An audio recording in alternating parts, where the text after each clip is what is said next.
at the breakout session on tax reform. And we're really going to try to look at what this all means for philanthropy, but then specifically what it means to nonprofit organizations that most of us fund.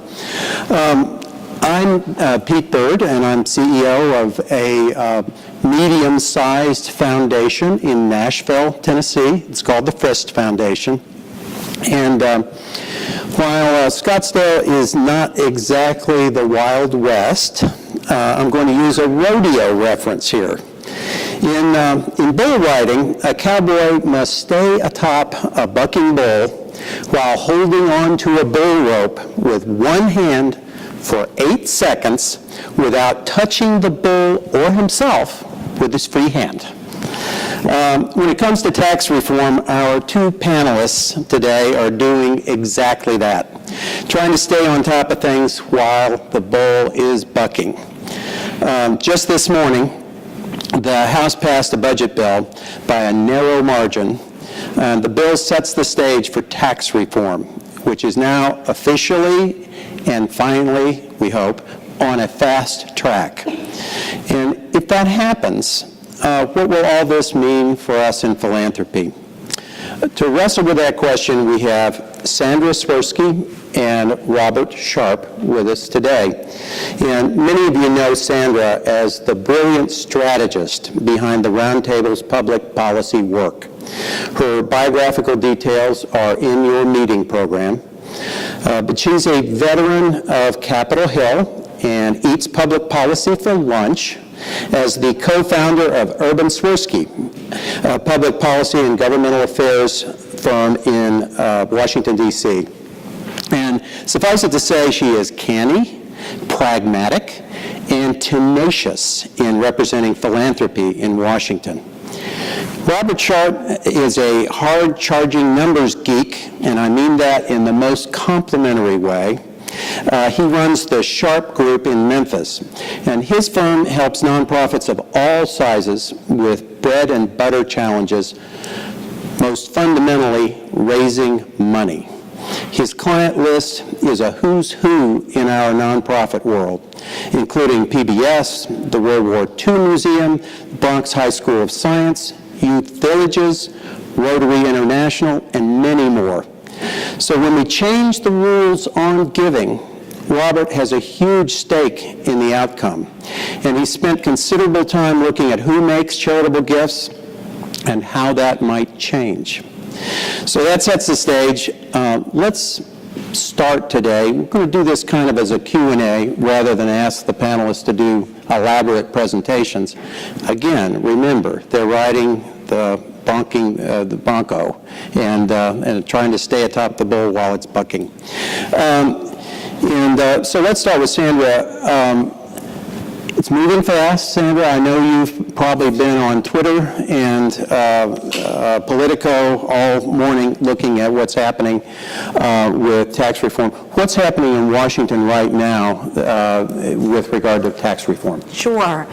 Thank you. It's great to be here with you, Pete and Robert. I think there's just a white panic happening in Washington right now. As Pete noted, the House passed the last step, the last hurdle they needed to pass before they can really move on tax reform in an expedited way. So I'm often asked, how did we get here so quickly? Shouldn't there be months and years of debate and bills introduced and thoughtful discussion? What happened? And Just for context purposes, since 2010, which is really when tax reform began, there have been over 125 hearings with experts in Congress. There have been 4 or 5 times when Congress has asked for public input and received hundreds of thousands of emails and letters and tomes on how to go about tax reform, how to prioritize tax reform. So this isn't something that is new or just happened. It's been going on since 2010.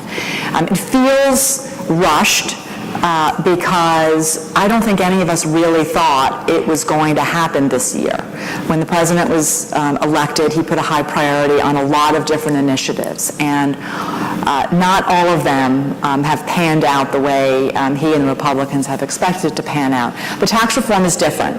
It's something that the president feels in his bones, and it's something Republicans are really good at. They're not so good at, and they will tell them yourselves, they're not really good at health care, but they're really good at tax reform. And so both the tax writing committees have been spending a lot of time coming up and crafting legislation for tax reform. Two things to keep in mind. What we're going to see next week. We're going to see a tax reform bill that reflects really two top priorities. The first priority is a middle-class tax cut. And that's typically not the way Republicans structure tax reform. In years past, and I think the 86 Tax Reform Act is a great example, Republicans typically craft tax reform with cuts on rates to the wealth creators, who then build their businesses, create more jobs, hire more people, raise more wages, middle class is positively impacted, lower middle income class is positively impacted, and that's typically how they go about on the individual side tax cuts. This is very different, and it feels very different to them because they are focused squarely on the middle class. So every conversation that experts and lobbyists have with Congress starts with, here's how this provision is going to help the middle class. And that is the lens through which everything is looked at. Kellyanne Conway has a phrase and an index, she says. It's the Real People Index. So what is the RPI of your proposal? How is it actually going to impact real people? And I think that is reflective of the president and is now reflective of where Congress is going. So that's the first goal that I think we're going to see reflected in the tax reform plan next week. The second is to lower the tax burden on corporations in the United States so that they can compete more effectively abroad, so we can stem the outflow of U.S. businesses either willingly or unwillingly when they're acquired, so by foreign competition. So those are the two primary goals, and I think we're going to see a lot of the money on tax reform spent to achieve those two goals. And so where does that leave the sector? I think we can look at, what we will see next week in terms of tax reform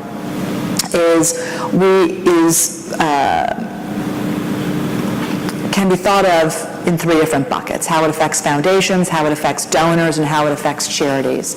And very briefly, I think the foundations will not be hurt, and they may actually be helped in some small ways. Back in 2005, 2006, the legislation that we were looking at focused on and targeted at the foundation community was very different. There was a lot of skepticism. There was a lot of questioning about are foundations play things for the wealthy. I think we're over that, and so I expect tax reform to largely be focused on tax rates. Some of your tax rates will go down, which will allow you to be more generous.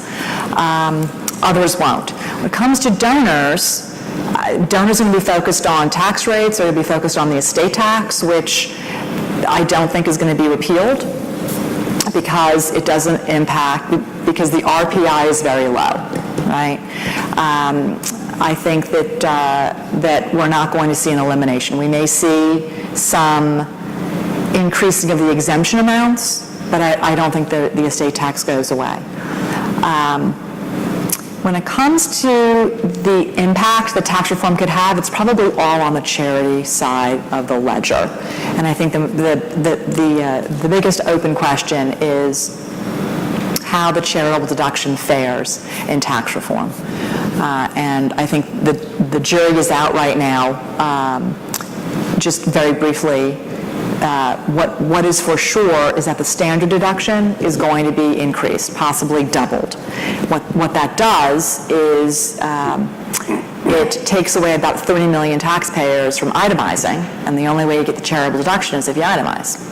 So the impact for tax reform when you double the standard deduction is quite meaningful for charities and donors. So the House and the Senate have promised to address it and to work towards fixing it. We're just not really sure how they plan on doing that. There is a bill out there that's not perfect, but it is pretty good, and I'm sure we'll get to that later on. But that is the framework and the goals, I think, that we're going to see very clearly next week when the House puts out its tax reform plan. Thank you, Sandra. Robert, of course, as Sandra pointed out, the idea of tax reform, various proposals, been kicking around for the last 7 years or so. Who's worried out there in your client base? What are they worried about, and are their worries legitimate? Well, first I think back to when I was in law school, and my second year I took a course in federal income tax, and my professor said, you know, we're talking about different deductions. He said the charitable deduction was the first deduction in the code in 1917, and it'll be the last one to go, because it can be supported from either the conservative side of viewpoint or liberal. On the conservative side, if you're looking for a flat tax, you can do that and have a charitable deduction. You just have to redefine income as not including money voluntarily given to charity. And that's the language of the original deduction in 1917, was to exclude from income up to 20% of money given to charity, because they were raising war taxes and they didn't want to tax away at the margin the money that was going to charity. If they raised the taxes, they knew they were doing that. On the liberal side, you can say, no, this is an incentive to give. We're going to give back some of the money that you would otherwise pay, but in order to keep that money, you're going to have to give it to charity. So either you can justify the charitable deduction either side. The Egyptians had a flat tax with a charitable deduction. If you look in Genesis, there's a verse that says, and Joseph made it a law over the land that the Pharaoh should have the fifth part, except the land of the priest only, which should not be Pharaoh's. In other words, the Pharaoh got 20% of everything, but the church at that point, they did the social services they didn't pay. So we're at a point now where people are saying we need to preserve the incentive for charitable giving or people won't give. I don't buy that approach. I start with the idea that there's every dollar you earn, first it's taxed, and then what's left is either spent or saved or given away. Now, if I want to give $10,000 to charity and I am earning $100,000, let's say I'm tithing, all right? If I can deduct that, it takes $10,000 worth of income to make that gift, all right? It's because it's being separated from my taxable income.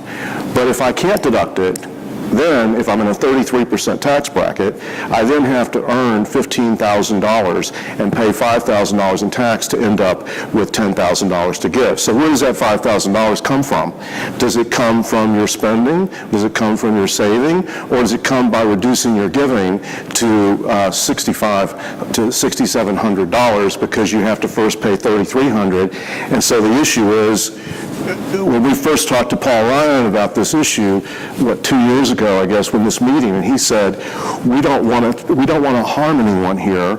We don't want to take away. We don't want to start taxing money given to charity, but we don't want to spend any more money at tax expenditures. We don't want to increase the cost of charitable giving, but we don't want to put all but 5% of taxpayers in the position that I just described, where we're having to pay tax on the money we give to charity.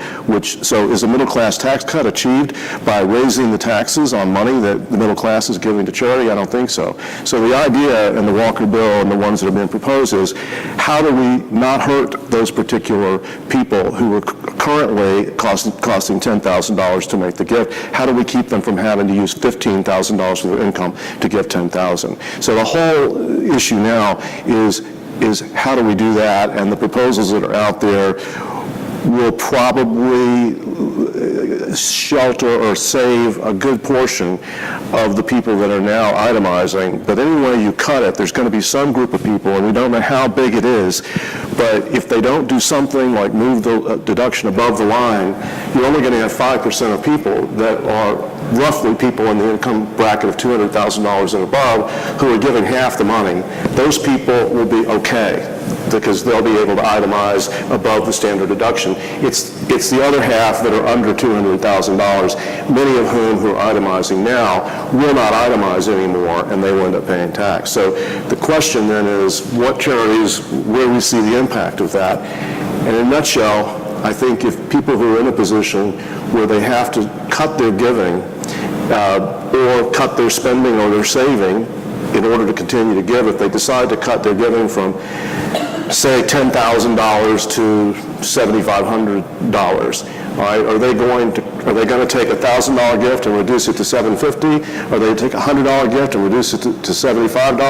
Are they going to take $1 in the kettle to the Salvation Army and reduce that to 75 cents? Or are they going to maintain some of the giving that they do, which is what I think will probably happen, and giving that is spiritually based, where people have a deep incentive to make that gift, or ego involvement.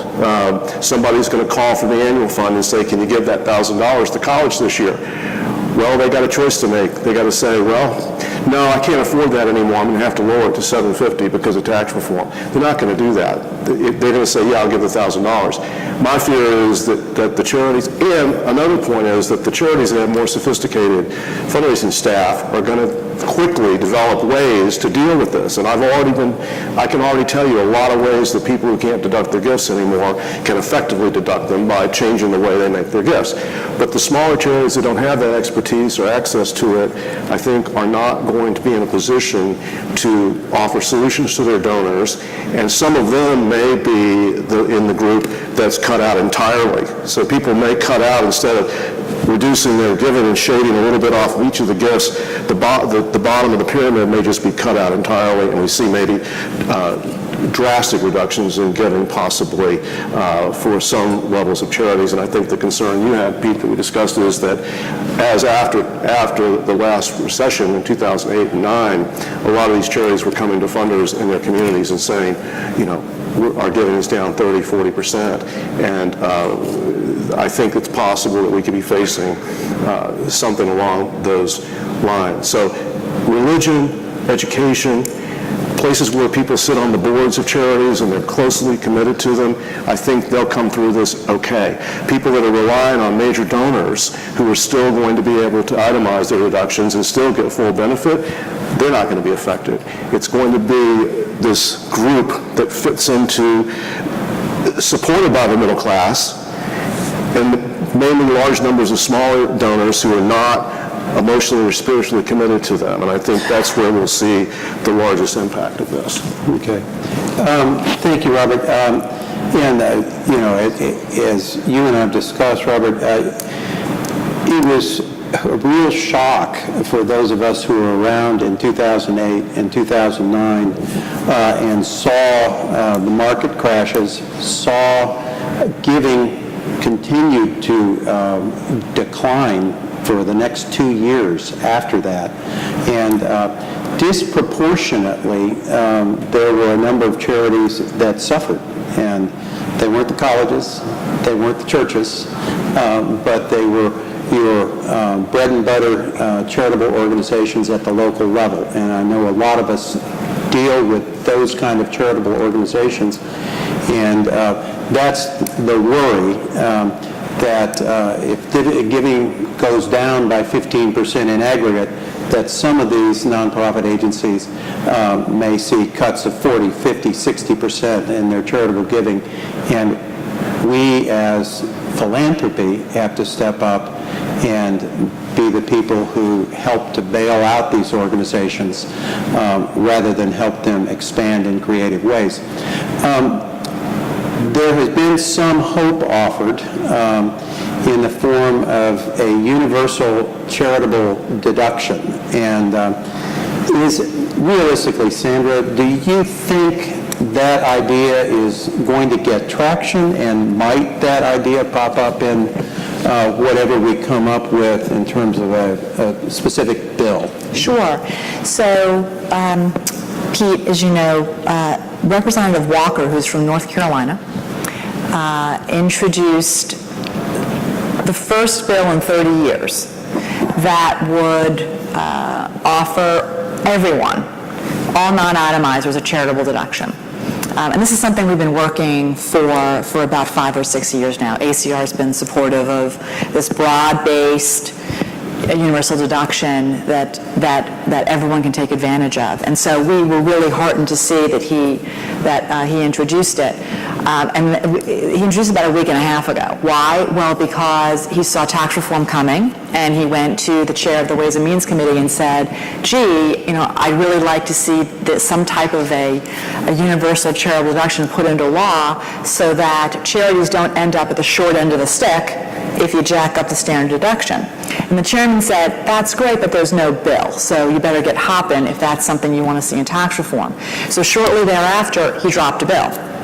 And I think it took a lot of us by surprise, but in a very good way. And it's not perfect, but it is a great start. And just to flesh out what we expect over the next couple of weeks, what we are really hoping is that that bill is put into the House tax bill that we're going to see next week as early as Wednesday. And if it's put in there, then that gives us an opportunity as it moves through the legislative process. There are lots of bites at the apple to get to amend the base bill, and we're hoping that we're able to tweak it so that it gets better and better. But we need a toehold, and that's what we're really working towards. My colleague Sarah and I have been, on the phone 24/7 really for the past couple of days, and will continue to be until the bill's introduced, making sure that as many in the sector that can support Mr. Walker's bill and being very encouraging to the Ways and Means Committee are. Because again, there are a lot of good ideas. There's many good ideas as there are members of Congress. And what we do in Washington as lobbyists is we make sure that the really, really good ideas get broad exposure. And so we've been working really hard to make sure that happens. If it doesn't make it into the bill, we have another huge bite at the apple, which is in the Senate. And so we're also working towards trying to raise the profile there. Interestingly, our biggest champions for the sector generally are in the Senate. They just have been. And we have got very powerful champions, Senator Hatch from Utah, whose constituents, by the way, tithe, and whose constituents probably aren't in the top 5%, so they would stand to lose the charitable deduction because of the interaction with the standard deduction. And so a universal charitable deduction would be very impactful in Utah.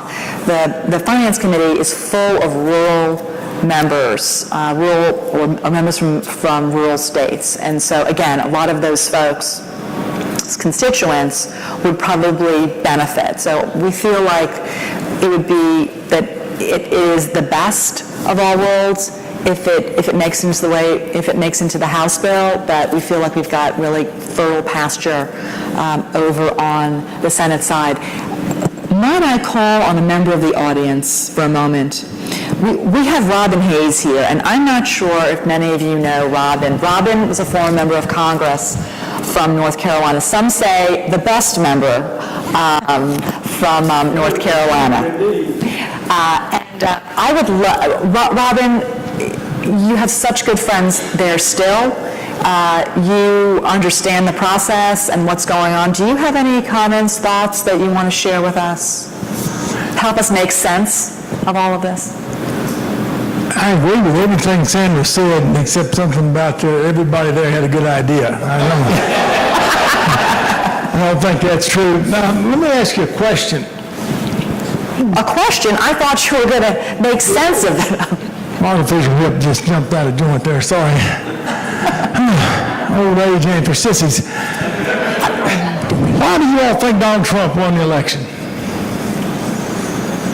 Anybody want to volunteer? Bingo. And people who never thought about it, he said people want change. They want to drain the swamp. They absolutely are sick and tired of what both sides were doing, lobbyists, the whole 9 yards. And what Sandra is outlining is Donald Trump, like him or dislike him, made certain promises that he is committed to fulfilling.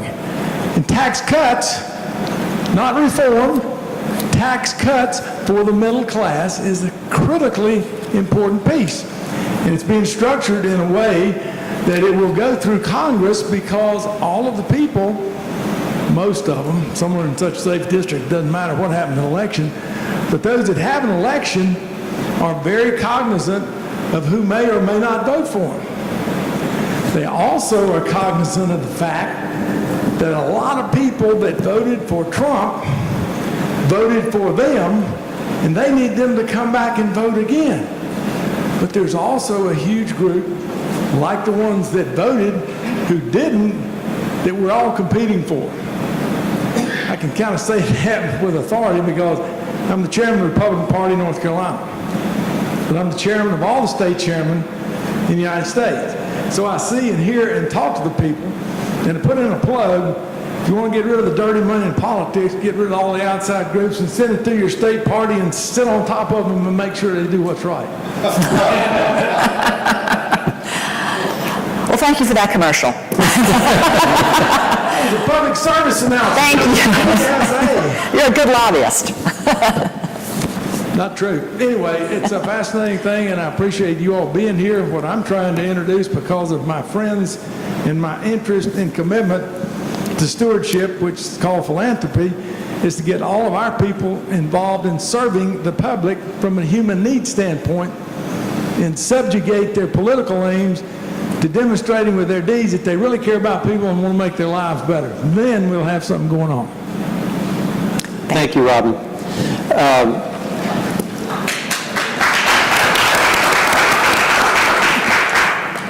Okay, to bring this down, and again, as a very practical, locally focused grant maker, my concern is for the grantees. And I don't know how all of you operate, but typical conversation in Nashville, Tennessee, agency comes in, sits down, and I said, great to see you, what brings you here? And they said, we want money. And I said, of course. But what keeps you up at night? What are you worried about? And we get into the DNA of an organization and try to figure out what's going on before we think about money. And but if there is a dramatic decline in charitable dollars flowing to some of these organizations that are highly dependent on charitable dollars, money is what they need, and money becomes front and center.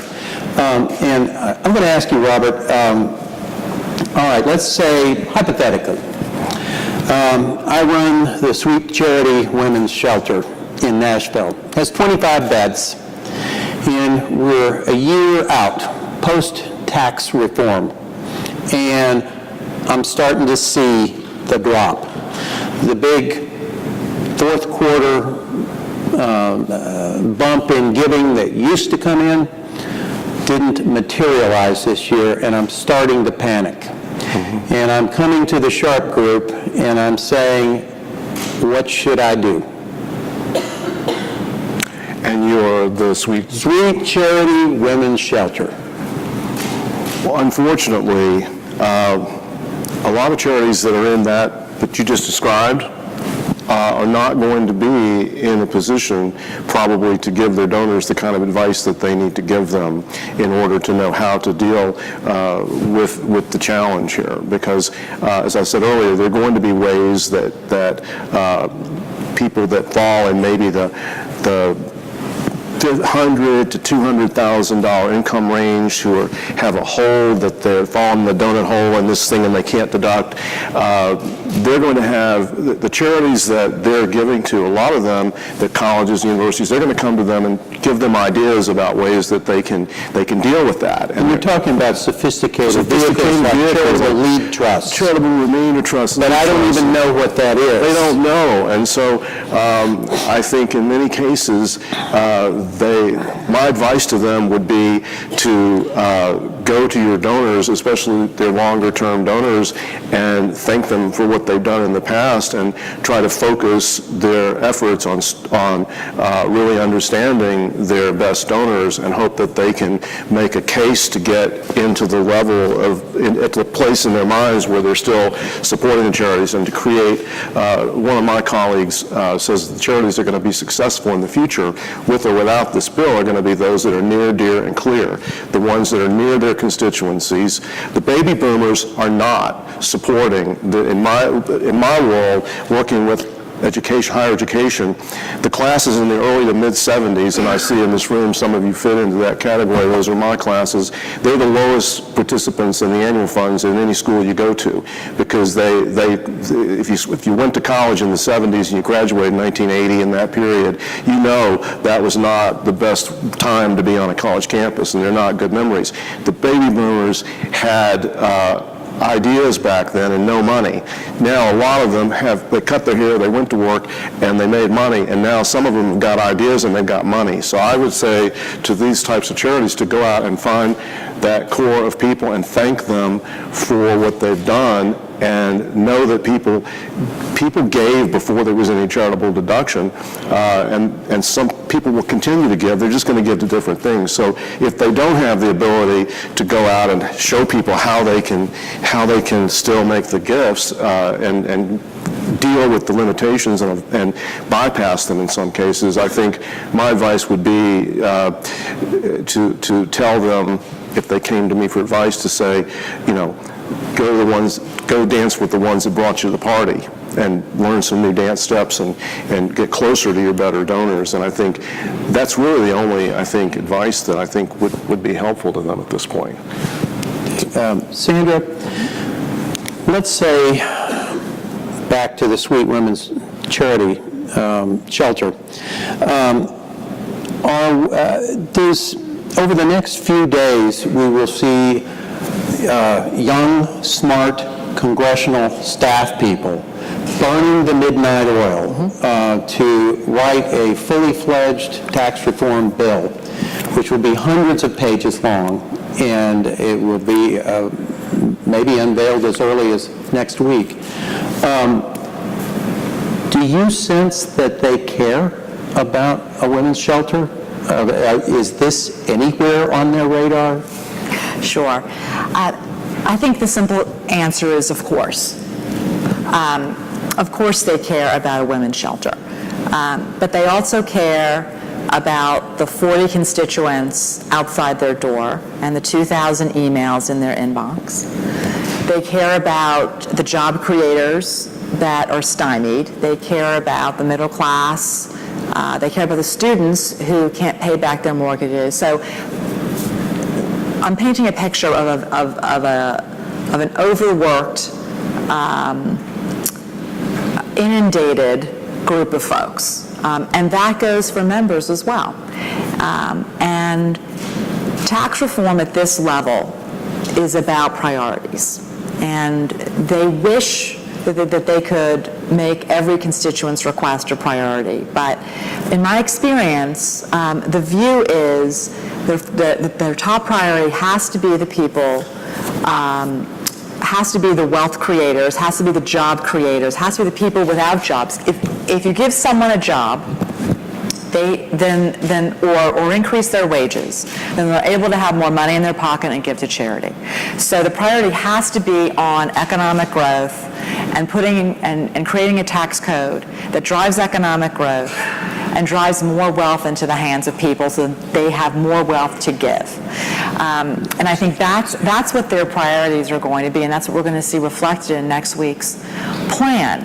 On the other hand, the sector has been really good over the past 8 years of making the case that charities, that the charitable deduction isn't just about the donors. It's not just a tax break for the donors. You have to look through the donors and see who the charitable deduction benefits. And it's their own constituencies, some of which are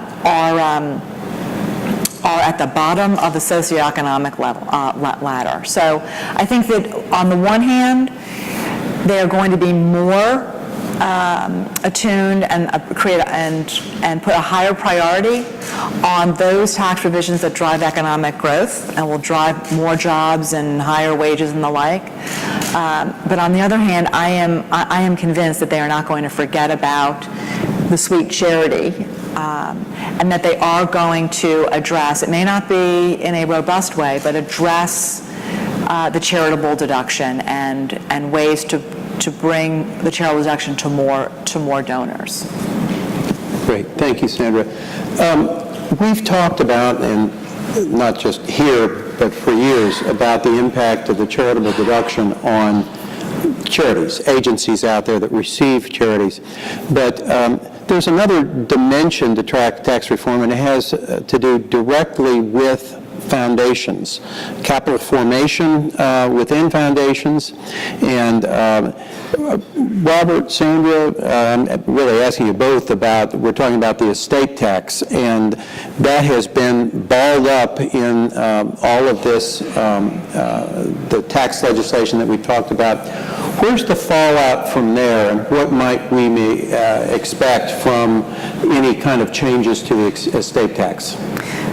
So how about if I say what we expect, and then you can talk about implications and fallout. So I think that for years the Republicans have been very eager to eliminate the estate tax or the death tax, and it's been in their platform for years.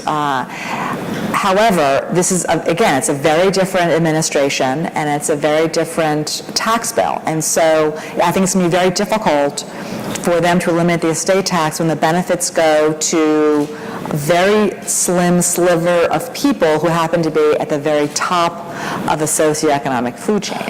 So while it has been a key tenet of theirs, I suspect what we're going to see is two things. Either they'll increase the exemption so that even more people will be able to keep their assets upon death away from the estate tax, or they'll significantly bring down the rate. But in some way, shape, or form, I just don't see them eliminating the estate tax. And if they do anything on the estate tax, expect to hear a lot about farmers and small business owners and the like, because that's a lot more sympathetic than probably reality. So.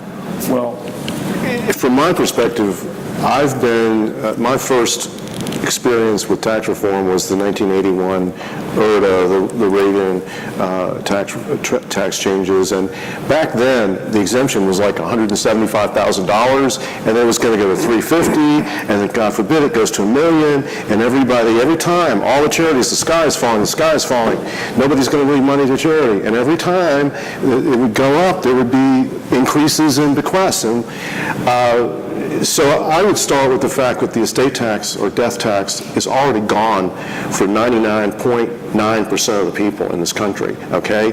In 2015, which is the last reliable data we have, 2,712,000 people died in this country, and 2,600 of them had taxable estates. That's 0.1%. The estate tax is already gone for 99.9% of Americans. Well, what about state taxes?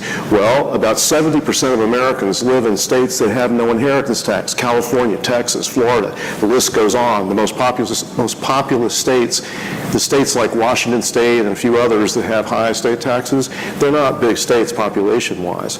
So all the data indicates that I agree with Sandra, the farmers and small business owners, even the proposals to eliminate the estate tax that Trump has come up with, keep the gift tax. So the good news is you're not going to pay any tax on money transferred to your heirs. The bad news is you got to die. So you can't do it during your lifetime, okay? And there's a catch. But then the other thing, they're really just substituting, for the high end, they're just substituting the capital gains tax on the increased portion for the estate tax on the whole. So if you own, I have a friend that owns like 10,000 acres of land, which is probably worth somewhere in the neighborhood of $40 to $50 million, and it's got a pretty low cost basis. Some of it was inherited years ago. A lot of it's been purchased over the last 30, 40 years. Some of it $1,000 an acre, and it's worth $4,000 or $5,000 an acre. Okay, under the Trump plan, they would pay no estate tax, but the heirs to that land would inherit that land with the carryover basis, with their parents' cost basis. So as long as the business continues and you don't sell it, the family doesn't have anything to worry about. You're not going to have a liquidity event at the death of the founder or whatever. If the children are running the business and they want to keep it and run it or run the farm, no problem. It's only when they go to sell it. Now, there's another little catch in there, because that Trump has built into the plan, when they inherit that land or that business with a low basis, if they continue to operate it, no problem. But now they say, okay, they've got all this low basis property, so why don't you give that to charity? Well, they can give it to charity and have a deduction for the full amount, right? But they specifically say that donated carryover basis property can only be given to public charities. They're not going to be able to use those assets to fund foundations. That specifically was in the original Trump. Now, who knows how that washes out in the final analysis, but that was the plan. Now, all the data shows, if you look at U.S. Trust, a study of high net worth individuals, some of you probably seen that study. It comes out every couple of years, and one of the questions they ask is, if there was no estate tax, well, first of all, if there was no income tax deduction, would it affect your charitable giving? A large percentage said that they would reduce their giving somewhat or drastically. 30 to 40% said they would keep their giving. And these are people with assets of like 20 million and up. They ask them what happens if the estate tax goes away, how does it affect your giving through your estate? The vast majority said they would leave it the same, and like 40 or 50% said they would increase their bequest. Only 5% said they would decrease their bequest to charity. Now, I thought about that, and I said, okay, what's going on there? And then I remembered when I was like right out of law school and I was working in a law firm, and I was working on an estate plan for a man who at that point was worth $100 million. He had inherited $1 million in 1956 from his father or grandfather, and he had parlayed that between 1956 and about 1979 or 80. He had parlayed that into $100 million in real estate assets. It's now north of $1 billion. Now his will says, I leave to my children $1 million each, adjusted for inflation, until the time of my death. Today that would be about $10 million apiece. After paying the tax on that amount, all the rest in residue shall go to some charities and to a foundation that his children would run. Okay, so he wanted to give them enough. It's like Warren Buffett said, I want my children to have enough to do whatever they want to do, but not so much they never have to do anything. There are a lot of people, entrepreneurs especially, who grow up resenting people with dynastic inherited wealth, and they don't respect that, and they don't want their children to be Paris Hilton. So they set how much they want their children to have, pay the tax on that. So in that man's case, when he did this, the estate tax was 55%, or actually 60% at that point. And so he would have had to have left those children about $35–40 million, and the other $60 million would go to charity. Now, that man's estate plan has not changed one bit. The only difference is that it only takes $30 million to get the children money, not 60, and it increases the amount that goes to charity because that's disposable assets in the estate. So for people who choose to an amount for their children, there's no longer any tax on that amount if it's from 99% of the people. So we've already seen, in cases like that, we've seen an upward impact because people with $12 million don't have to pay tax on it. Now, you also have to look at the history, year in, year out, going back to in the 70s, about 20% of taxable estates, even in 2015, with the big exemptions, 20% of people choose to leave something to charity. 80% of the taxable estates, they choose to pay the tax and leave the rest to their children. So that 20% who are charitable in their estates, all indications are that they will end up giving, that more will come from their estates if you eliminate the estate tax. Now, there's two arguments here. One's the glass is half full, one's the glass is half empty. And I'm always reminded of George Carlin when he was asked, is it half empty or half full? George Carlin said, neither, the glass is just too big. So we don't know. Jury's out as to what's really going to happen. But I would bet an elimination of the estate tax would cause an increase in funding of foundations and other public charities because of the non-tax factors that I tell people who come to our seminars, read the tax code. Knock yourself out. You learn some of the reasons people make gifts, but for every hour you spend reading the tax code, spend an hour watching Days of Our Lives, because you're going to find as much from soap operas as to why people make gifts as you will from the tax code. So that's what I would say about the estate tax. Thank you. Let me shift gears a little bit. By the way, I find it fascinating that we're talking about the first major tax reform in many years, and the great bulk of this will be written behind the curtain, and it will be unveiled in all its glory in the next several days. And one of the things that I know worries some people, particularly community foundations, is donor-advised funds and whether there might be some rules mandating payouts from donor-advised funds, which currently don't have any payout requirement right now. What are you hearing, Sandra, about that? Sure. So donor-advised funds are tricky. And they're tricky because the sector, there are a lot of academics and critics in the sector that have spent the past couple of years criticizing and critiquing donor-advised funds. And we hear a lot about, well, they're just warehouses of wealth. You get the deduction on the front end, never have to pay out ever. Yet you also, on the flip side, when you talk to community foundations that sponsor these and other types of sponsoring organizations, you hear the stories that there's 15–20% payouts regularly from a lot of these donor-advised funds. But the headline is fairly gripping when you have one or two of these donor-advised funds that is chock full of assets and is never given out a dime, and those are the kinds of headlines that attract attention from members of Congress. So over the past couple of years, there has been kind of a love-hate relationship with donor-advised funds. Fidelity Charity was now the largest charity in the United States, not because they're helping the sweet charity, not because they're a big homeless shelter, because they are the largest sponsoring organization of all these donor-advised funds. That's great news. It's great news that people are setting aside dollars for charity. Right? Unfortunately, the critics have said, well, again, have pointed out that they're setting it aside, but there's really no requirement to push it out the door. So back in 2014, the first tax bill that came out under a different chairman, who subsequently retired, had a 5-year spend down for all donor-advised funds. That's something, a 5-year spend down, and it caused a huge uproar in the community. And George Holding from North Carolina, introduced a bill that would have allowed a new funding stream for donor-advised funds. Folks can use their IRAs.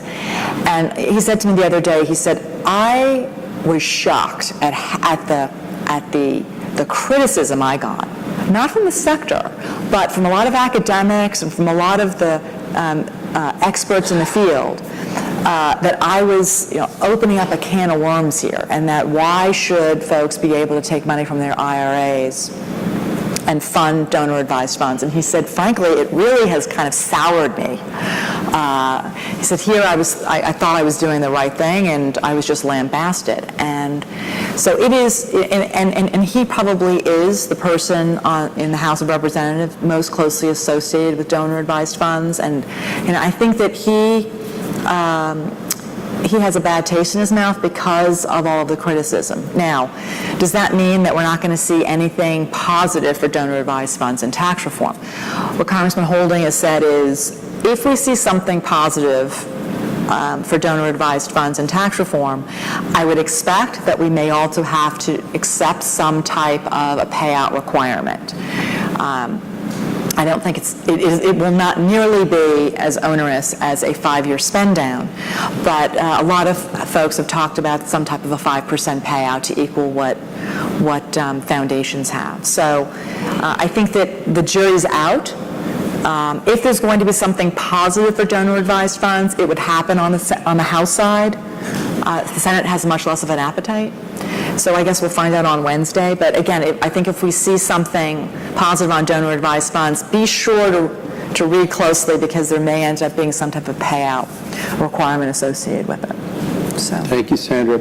But Robert, I know most of your clients are non-profit organizations that are out raising money, but if you were advising foundation clients who actually give money, is there anything we can do right now, or should we just read them and weep when it comes out, the new tax bill comes out? You mean as far as trying to influence the bills? Trying to influence, trying to prepare our grantees. Is there any call for action or any need for action at this point on the part of foundations?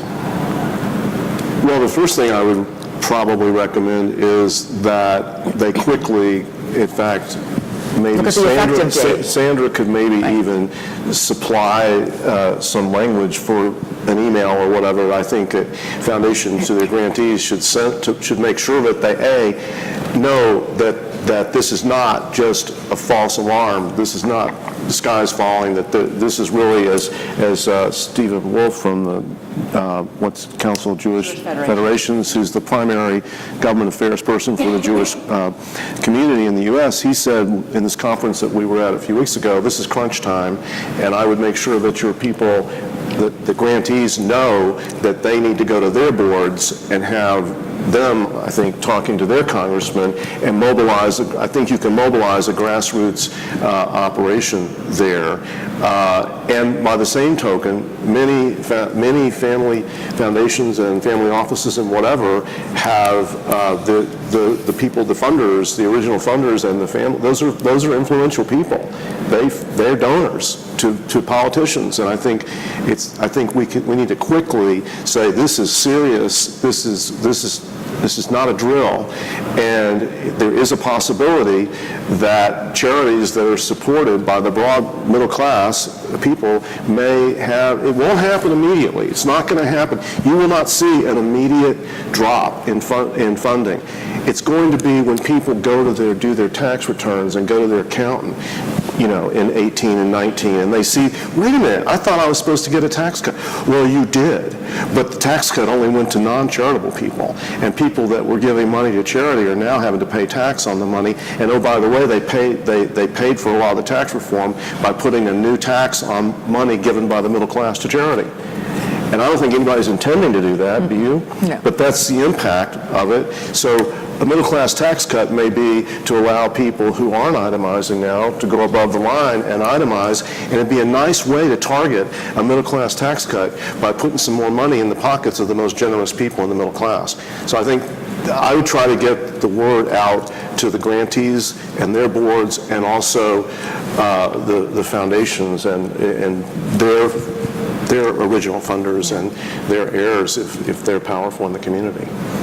Would you? Yeah, let me just say, so I think there's something to do while the tax bill is being negotiated and while the tax, before it's enacted. And as Robert said, we need to get the word out. We need to get the word out to your trustees who may have relationships with members of Congress, you all who have relationships with members of Congress, to your grantees, and let them know now is the time. If not now, then when? The charitable deduction is being torn apart, and Congress needs to do something to put it back together again. That's the first thing. The second thing is tax bills rarely have a retroactive effective date, meaning that it will be effective as of the date it's signed by the president. So, if you see the trend, the charitable deduction is going like this, give this year, because I suspect the date of enactment is going to be in December sometime. So as long as you give, as long as you do your planning and your actions before date of enactment, you will be under current law. After that, you're under whatever the law happens to be, and I don't think it's going to be nearly as generous as it is right now. So, Sandra, just a technical question here. Assuming a tax reform bill is unveiled, how long is that malleable? Is that plastic before it becomes concrete? Sure. So I'm sure all of you have watched Schoolhouse Rock when you were little. You know, I'm just a bill on Capitol Hill. Well, guess what? It's now becoming really relevant. So you may want to go back and see that. But what will happen over the next couple of weeks is Chairman Brady, who is the big tax guy in the House, and Paul Ryan, who's the Speaker, they will unveil a tax reform bill, and next Wednesday-ish sometime. And the following week, they will call the Ways and Means Committee members together, and the Ways and Means Committee members will sit in a room for about 40 hours, and they will do what is called a markup. And what a markup is it's an opportunity for the members to offer amendments to change the bill, and then vote. And if it's it's a majority vote, and as you can imagine in the House, it's going to be party line. So and then they will come to the end of about 40 hours, which is that's not a statutory requirement. Yeah. It's just that they are expecting 40 hours of this amendment process. And the bill will look different after that process. And then a couple other tweaks perhaps will be made to it to make it clearer, and then it will go to the floor of the House. And it is an up or down vote. You either like it or you don't. You either vote for it or you don't. A couple of things to watch. The state and local income tax deduction. There are a lot of Republicans in blue states where taxes are high that have been screaming about repealing the state and local income tax deduction. So I would expect that next Wednesday we'll see either there'll be a repeal, and then there'll be efforts in the committee to add it back in for the middle class.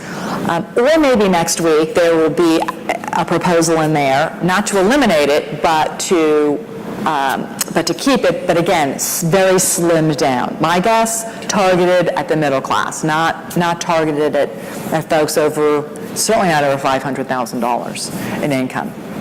So that's the first.